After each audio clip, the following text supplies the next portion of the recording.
तक हम उसके हिसाब से हम उपाय नहीं तलाश कर सकते। जैसे सोनोग्राफी, सीटी स्कैन, एमआरआई हो जाती है, तब डॉक्टर को इलाज करने में आसानी होती है। तो मैं फिर आ जाता हूँ डॉक्टर अयूब साहब की। बहुत तकलीफदेह बात है कि उनकी गिरफ्तारी हो गई है, और इस तरह की जो बातें मुसलमान करते हैं, चाहे जिहाद का नाम लेते हों, झूठे सच्चे, या कोई उल्टी सीधी बातें करते हैं बीजेपी के, मोदी जी खिलाफ, अमित शाह खिलाफ, तो इस तरह की चीजें ठीक नहीं है। हमें अपने इश्यूज पे बात करनी चाहिए। उसके लिए भले हमें जेल जाना पड़ जाए, हमें धरना देना पड़ जाए, या हमारी जान भी चली जाए, लेकिन हमारे इशू क्लियर होने चाहिए। हम अजीब अजीब बातें ना करें। हमारी हैसियत चिकन खाने की नहीं है, हमारी हैसियत कुर्बानी करने की नहीं है, और हम चिकन नेक काटने की बात करते हैं, सरजील इमाम जैसे लोग, और उसकी तारीफ भी करते हैं लोग कि बहुत दिमागदार है, बहुत तेज आदमी है, वो इतनी की जॉब छोड़ के चला आया। तेज होना, पढ़ा लिखा होना एक बात है, लेकिन दुनियादार होना, समझदार होना बहुत बड़ी बात है। मैं उन जिनको आप सब लोग जुम्मन कह के कहते हैं,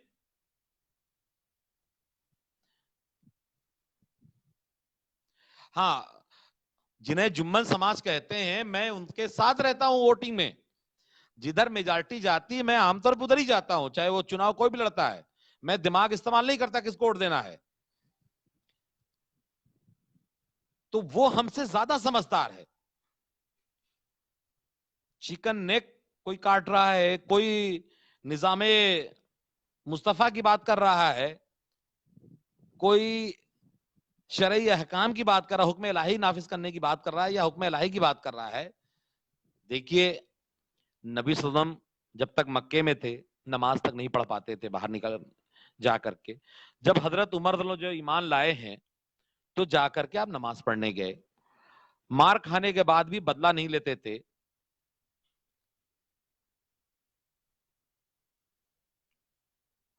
हम क्यों ऐसा नहीं कर सकते हैं? जब एक सरकार है जो खुल करके हमारे खिलाफ है, वो खुल के कह रही है कि हम खिलाफ हैं। वो बकरीद में लॉकडाउन नहीं खोलती है, रक्षाबंधन में लॉकडाउन खोल देती है। हमें वो पता होना चाहिए, हमें उसी हिसाब से बात करनी चाहिए। कांग्रेस के टाइम पे बात करने का अलग अंदाज होता है, सपा का टाइम अलग होता है, भाजपा का टाइम अलग अंदाज होता है बात करने का। आप ठंडक के मौसम में शर्ट पहन के बाहर नहीं निकल सकते हैं, और ना ही जे आप गर्मी के मौसम में आप रसियन जैकेट पहन के निकले बाहर। सबका उसूल है, इस उसूल को समझना पड़ेगा। यूनुस भाई की बात एकदम सही है कि उस पोस्टर का खंडन होना चाहिए। डॉक्टर साहब या पार्टी को उस पोस्टर की तरफ से माफी मांगना चाहिए। कुछ बातें सच भी होती हैं, लेकिन बोली नहीं जाती हैं। बहुत बार मोदी जी मुसलमानों का विकास नहीं कर रहे हैं, लेकिन कहते हैं ना कि सबका साथ सबका विकास। कभी कहा उन्होंने कि सबका साथ सबका विकास, मुसलमानों का नाश? नहीं कहा उन्होंने। उनका एक हाथ में कुरान, एक हाथ में कंप्यूटर। तो एक चीज इसका समझना जरूरी है। डिंकन भाई भी आ गए हमारे। आज वो एक बात कह रहे थे, भाई गाजी तो नहीं उनकी लिस्ट में कोई है। तो मैंने उनको जवाब दिया था कि गाजी पाकिस्तान में होते हैं, वो सिर्फ पाकिस्तानियों को मारते हैं। जैसे हमारे भारत का शेर सिंह राणा, वो पाकिस्तानियों को नहीं मारता है, भारतीयों को मारता है। तो इस तरह के लोग हर समाज में, हर सोसाइटी में होते हैं। हमें उनसे ना तो डरना चाहिए, और ना ही उनकी चर्चा करना चाहिए, ना ही उनका महिमा मंडन होना चाहिए। तो मैं अपनी बात को जारी रखते हुए कि डॉक्टर अयूब साहब वाले प्रकरण में बहुत मोहतात होना चाहिए। मेरी रिक्वेस्ट और राय है, मैं फोर्स करने की पोजीशन में नहीं हूं, ना करना चाहिए किसी को। सबको अपनी अपने तरीके से जीने का सबको हक है, अधिकार है। लेकिन मुसलमान के नाम पे पार्टियां बना करके फिर उन पार्टियों को बंद करके मुसलमानों को बेयारो मददगार छोड़ना, ये अच्छा नहीं है। वो हम ही क्यों ना हो, पसमानदा तहरीक वाले ही क्यों ना हो, कि एक बार पसमानदा तहरीक चला के बंद कर देना कहीं से मुनासिब नहीं है। उसी तरह से पार्टियां बना करके, नेलोपा ने जम के पार्टी बनाई, जम पार्टी बनाया, जम करके उसका प्रचार किया। क्या हुआ? जमाना बड़े शौक से सुन रहा था, हम ही सो गए दास्तां कहते कहते, छोड़ के भाग गए। कहा कि अपनी पार्टी होना चाहिए, जाके लोकदल के पास बैठे हुए हैं। अरशद खान साहब ने कहा अपनी पार्टी होना चाहिए, जाके बैठे हुए हैं किसके साथ? मुलायम सिंह के साथ बैठे हुए हैं। किसके लिए पार्टी बनाते हो आप दोबारा उन्हीं पार्टियों में हिस्सेदारी मांगने के लिए पार्टी बना रहे हो आप? या इसी तरीके से कौमी एकता दल पार्टी बनाया, पार्टी बना के मायावती के साथ लग गए। उलमा काउंसिल पार्टी बनाया, आपने मायावती, एक बार डंपी को हरा लिया, दोबारा जाकर के आपने सपोर्ट कर दिया मायावती को। क्या हो गया? पार्टी खत्म। अब पार्टी के लोग क्या करेंगे, कहां जाएंगे? तो ये एक चीज है, इसका दूसरे लोग क्या कर रहे हैं उससे हमारा मतलब नहीं है।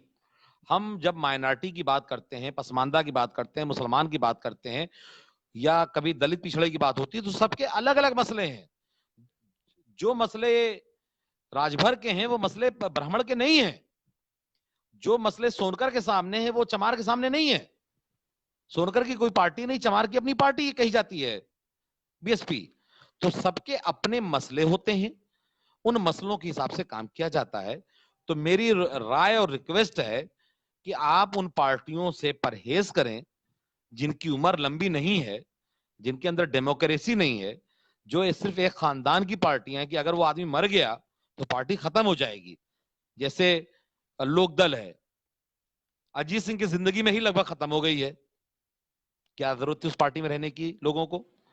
जब फिर कांग्रेस और भाजपा में ही जाना है सबको, तो उन पार्टियों को क्यों और कब तक ढोया जाए? इसके लिए जो है आप सब लोग जो है इसका ध्यान लगाएं। और डॉक्टर अयूब साहब के लोगों से मेरी गुजारिश है कि उसका खंडन करें, लहजा नर्म रखें। और दूसरे लोगों से कहना है कि डॉक्टर अयूब साहब ने एक मामूली सी गलती है उनकी, तो वो समझ नहीं पाए कि उसका असर क्या होगा। उन्होंने जैसे अंबेडकरवाद मोमिन कॉन्फ्रेंस के बारे में ठीक मैं बात करता हूं। जैसे अंबेडकरवाद है, लोहियावाद है, मुझे लगता है कि उसी तरह उन्होंने कहा होगा कि हम निजाम मुस्तफा लाएंगे। जैसे नबी सल्लल्लाहु अलैहि वसल्लम के जमाने में सब लोग बराबर थे, इंसाफ था, सोशल जस्टिस थी। जैसे रियासत मदीना का कॉन्सेप्ट है कि वहां सब लोग अमन चैन से थे। हो सकता है डॉक्टर अयूब साहब का ये मकसद रहा हो, लेकिन निजाम मुस्तफा का जो जुमला है वो भारत के लिए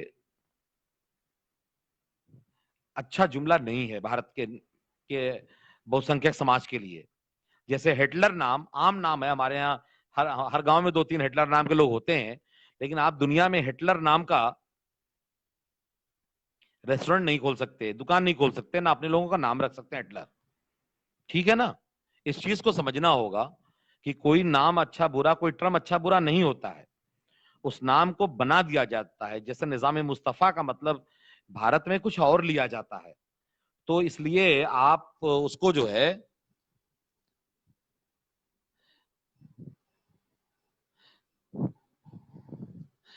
मैं मोमिन कॉन्फ्रेंस के बारे में थोड़ी बात करना चाहूंगा। और मोमिन कॉन्फ्रेंस जिस तरह से आजादी के पहले एक बड़ा संगठन था, क्या वजह हो गई कि वो धीरे धीरे गिरता चला गया और आज 8-10 मोमिन कॉन्फ्रेंस बन के बैठी हुई हैं। अगर वो एक हो जाते तो कांग्रेस या किसी पार्टी से उन्हें हिस्सेदारी फौरन मिल जाती, जैसे कि पहले मिला करती थी। और कभी आप राज्यसभा जाते, कभी वो एमएलसी बनते, कभी कोई निगम का चेयरमैन बन जाता। लेकिन अलग अलग रहने से ताकत खत्म हो चुकी है। मुझे नहीं मालूम कि क्या चुनाव में कुछ पैसे मिलते हैं या नहीं मिलते हैं प्रचार करने के, सपोर्ट करने की नहीं, लेकिन वो ठीक नहीं है। दूसरा, अंसारी संगठन, तो मैं सिर्फ अंसारी पे नहीं कह सकता, पसमानदा की राजनीति है हम लोगों की, कि जैसे अंसारी संगठन हो या मंसूरी संगठन हो या हमारा पसमानदा संगठन हो, हमारे राष्ट्रीय अध्यक्ष मुख्तार भाई का कहना है कि सभी लोगों को एक होना चाहिए। सभी लोगों को एक होना चाहिए। जब सबके इशू एक हैं तो हम सब लोगों को एक होना चाहिए। उसमें हमें जिला अध्यक्ष बनाया जाए या हमें वार्ड अध्यक्ष बनाया जाए, हम उसके लिए तैयार हैं। हम चाहते हैं कि सारे संगठन एक हों। खासतौर से जैसा आपने कहा अंसारी संगठन के बारे में, कि अंसारी एकता संगठन है, अंसारी महापंचायत है, इस तरह के बहुत सारे संगठन है थोड़ा सा अपने ईगो की कुर्बानी देनी पड़ती है, जैसा कि भाजपा में लोग दे रहे हैं। अपने ईगो की कुर्बानी अगर दे लें तो बहुत बड़ा फायदा हो सकता है। और रहेगी बात अंसारी महापंचायत की, तो अंसारी महापंचायत सहनवाज साहब इस वक्त चढ़ता हुआ सूरज है, और इस पे मेरी टिप्पणी करना बहुत मुनासिब नहीं होगा। लेकिन मैं एक बात जरूर कहूंगा कि चुनाव लड़ने के लिए जरूरी है कि सारे लोग साथ में रहें। अकेले चुनाव नहीं लड़ना चाहिए। मेरा आपने सवाल पूछा है तो मैं भागना नहीं चाह रहा हूं सवाल से। मिल के लड़ना चाहिए, चाहे वो किसी से पैठ करके लड़ें, चाहे दूसरे पसमानदा तबकों और ओबीसी हैं। इवन मैं कहूंगा मांझी की पार्टी से भी मिलके अगर लड़ना हो तो मिलके लड़ें, और उसका कोई पार्टी फॉर्म कर लें या कुछ भी। अंसारी महापंचायत के नाम से इलेक्शन में नहीं उतरना चाहिए। अंसारी महापंचायत को एज इट इज होना चाहिए उनके हिसाब से। मैं तो उसे कहूंगा कि पूरी सारे संगठन वाले एक पसमानदा के नाम से ये नाम उसका कोई बदल भी सकते हैं, रख भी सकते हैं, जो ज्यादा जिसकी ज्यादा वोटिंग होगी वो नाम चूज कर लें। ठीक। तो ये है मेरा। मोहसिन आजमी साहब, मैं एकता की बात नहीं कर रहा हूं, मैं प्रियरिटीज की बात कर रहा हूं। दूसरा नंबर था मेरा डॉक्टर अयूब साहब का जो प्रकरण हुआ है उस पर मैं बात कर रहा था। अच्छा, दूसरे हासिम पसमानदा साहब ने एक बात कही है, सही बात है कि डेमोक्रेसी में अल्पसंख्यक की पार्टियां नहीं होती हैं, या ऐसी पार्टियां नहीं होती हैं जिन पे अल्पसंख्यक पार्टी होने का लेबल लगा दिया जाए। बांग्लादेश में कोई हिंदू पार्टी नहीं है, पाकिस्तान में कोई हिंदू पार्टी नहीं है, अमेरिका में कोई यहूदी पार्टी नहीं है।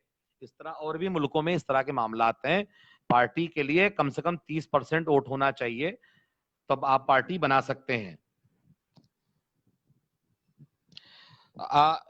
मैं इस पे, जैसा कि हमारे भाई यूनुस भाई ने कहा कि जो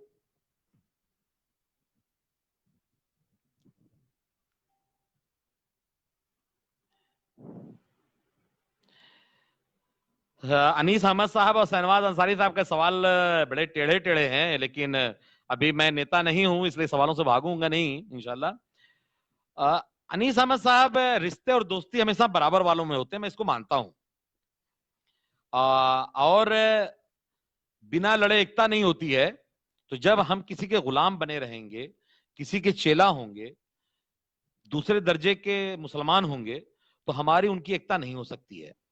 उसके लिए हमें उनसे दोस्ती का हाथ बढ़ाना चाहिए, और अगर वो हमारी दोस्ती को कबूल नहीं करते हैं तो हमें अपना अलग ठिकाना बनाना ही चाहिए।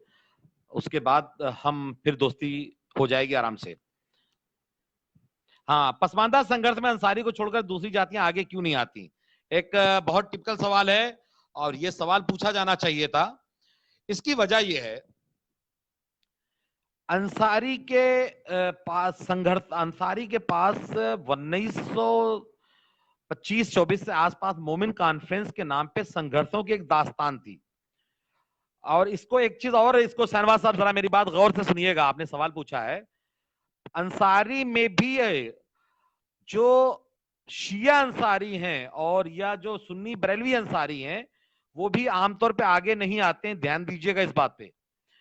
अंसारी में जिनके ऊपर मोमिन कॉन्फ्रेंस या आसिम बिहारी रहमतुल्लाह अलैह का असर पड़ा है वो लोग संघर्षों में आगे आते हैं। और इसमें मैं ये मिसाल भी देता हूं, हमारे कई साथी हैं, इंतखाब भाई, आसिम भाई हैं। इंतखाब भाई प्योर बिजनेसमैन हैं, उसके बावजूद भी वो आगे बढ़कर के जो है तहरीक में लगे हुए हैं 15-16 सालों से। और हमारे राष्ट्रीय अध्यक्ष मुख्तार अंसारी साहब जो है उनका कोई पॉलिटिकल एम्बिशन नहीं है, उसके बाद भी राष्ट्रीय अध्यक्षी को संभाले हुए हैं। तो अंसारीज में ये बहुत अच्छी क्वालिटी है कि वो लड़ रहे हैं। उसका एक कई वजह और भी हैं कि जैसे अपनी आबादी में रहने पे अपर क्लास का डर कम रहता है, और दूसरी बिरादरियां ज्यादातर अपर क्लास से जुड़ी हुई कि अगर कोई कुरैशी आगे आया तो हम उसका गोश्त बंद हो जाता है, कोई इदरीसी आगे आया तो उसके यहाँ सिलाई कराना बंद कर देते हैं लोग, कोई धोबी आया तो उसके यहाँ कपड़ा धुलाना बंद कर देते हैं, या उसको साथ मारपीट करते हैं, या उसका बायकाट कर देते हैं। अंसारियों का जो कारोबार है, मेन कारोबार है, उसमें अपर क्लास का कोई दखल नहीं है। दूसरे उनकी जो बड़ी आबादियां हैं, मऊ हैं, मुबारकपुर है, इलाहाबाद, बनारस, भिवंडी, इस तरह की बड़ी आबादियों में वो उनको जरूरत नहीं रहती अपर क्लास की, उनसे डरने की उनको जरूरत नहीं होती है, इसलिए वो ज्यादा आसानी से आता है। और ये एक अलग से सब्जेक्ट है, मैं इस पे इंशाल्लाह एक दिन बात करूंगा, पूरा टाइम इस पे दूंगा और आप मुझे याद भी दिलाइएगा। हासिम भाई, यूपीए और एनडीए के अलावा मुझे लगता है कि हमें किसी ऑप्शन पे बात नहीं करनी चाहिए। दोनों में से, जैसे हजरत उमर का कौल है कि हमें दो बुराइयों में से कमतर बुराई को पसंद कर लेना चाहिए। और बुराई के नाम पे अगर आपको भाजपा पसंद है, भाजपा में जाएं, एनडीए के दूसरे घटक पसंद है, उसमें जाएं, यूपीए के दूसरे घटक पसंद है, या हमारी कोई पार्टी है अगर नहीं बंद कर पा रही तो वो भी यूपीए का, एनडीए का घटक हो सकती है, उसे बन जाना चाहिए। तो मैं अपनी बात डॉक्टर अयूब साहब वाला प्रकरण पे मैं बात खत्म कर रहा हूं। और यूनुस भाई ने एक बात कही थी कि जो 5 एकड़ की जमीन है, जैसा कि उन्होंने किसी समझाया कि वहां पे हॉस्पिटल बनाया जा सकता है, तो डॉक्टर हासिम अंसारी साहब के नाम पे वहां हॉस्पिटल और साथ में मस्जिद भी बनाई जा सकती है। अब तो फ्लोर का जमाना है। जैसे हज हाउस है इतना बड़ा, उसमें मस्जिद भी है, 1 फ्लोर पे 2 फ्लोर पे है, तो बहुत सारे काम किए जा सकते हैं और हमें उस पर डिमांड करनी चाहिए। और हासिम अंसारी साहब की कुर्बानियों को जाया नहीं करना चाहिए। उस आदमी ने संघर्ष किया है।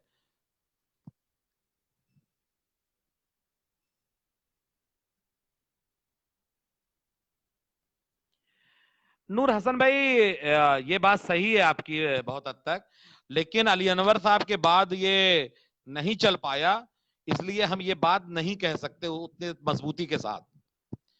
नूर हसन आजाद भाई, मैं फिर से दोहरा रहा हूं कि अली अनवर साहब के बाद ये चीज मजबूती से नहीं चल पाई, इसलिए हम इसको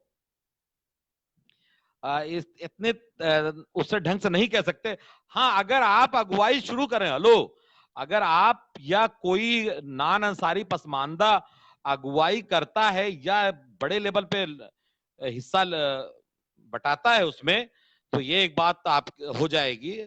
लेकिन शहनवाज अंसारी साहब का जो सवाल है, एक्सेप्शन को छोड़ करके,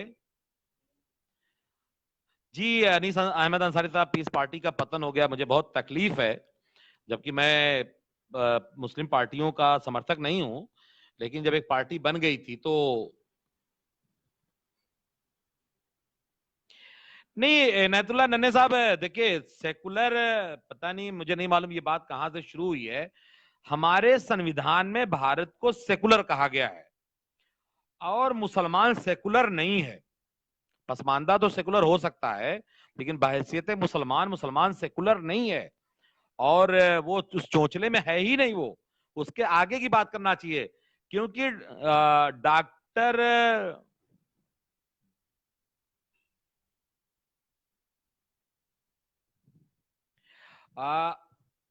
हुसैन साहब, मैं आपकी बात अभी लेता हूं कि डॉक्टर जलील अहमद फरीदी की पार्टी की मदद से ही अटल बिहारी वाजपेयी विदेश मंत्री बने थे। और हमारे कई मुसलमान साथी, यहां तक कि नजमा हेबतुल्ला जैसे लोग भाजपा में चले गए हैं, और बहुत सारे लोग कांग्रेस को कोसते रहे, कांग्रेस को छोड़ दिया, इसलिए। और या नीतीश के साथ भी मुसलमान हैं। हमारे राष्ट्रीय अध्यक्ष अली नवर जो पहले थे, अली नवर साहब 2 बार राज्यसभा गए हैं, तो हम तो इस चोंचले से बाहर आ चुके हैं बहुत पहले ही।